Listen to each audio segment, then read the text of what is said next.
Kozhikode medical college ആശുപത്രിയിൽ cancer രോഗികൾക്കുള്ള മരുന്ന് വിതരണം പ്രതിസന്ധിയിൽ. പ്രധാനപ്പെട്ട 5 മരുന്നുകളുടെ വിതരണം നിലച്ചിട്ട് മാസങ്ങൾ പിന്നിട്ടു.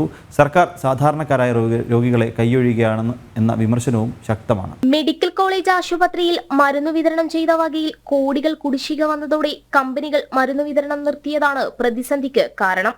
ക്യാൻസർ രോഗികൾക്കുള്ള മരുന്ന് വിതരണം നിലച്ചിട്ട് 2 മാസമായി. കാരുണ്യ ഫാർമസിയിൽ നിന്നുള്ള ആൽബുമിന്റെ വിതരണമടക്കമാണ് നിലച്ചത്.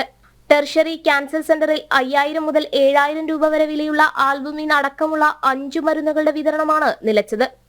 ഒരു ഡോസിന് 4500 രൂപയ്ക്ക് മരുന്ന് ലഭ്യമായത് രോഗികൾക്ക് വലിയ ആശ്വാസമായിരുന്നു. വലിയ വില കൊടുത്ത് രോഗികൾ മരുന്ന് പുറത്തുനിന്ന് വാങ്ങേണ്ട അവസ്ഥയിലാണ്.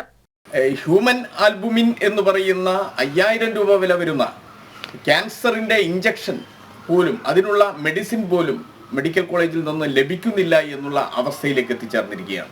പാവപ്പെട്ട രോഗികൾക്ക് ഇത് ഏറ്റവും വലിയ ഒരു പ്രയാസമാണ് ഉണ്ടാക്കുന്നത്.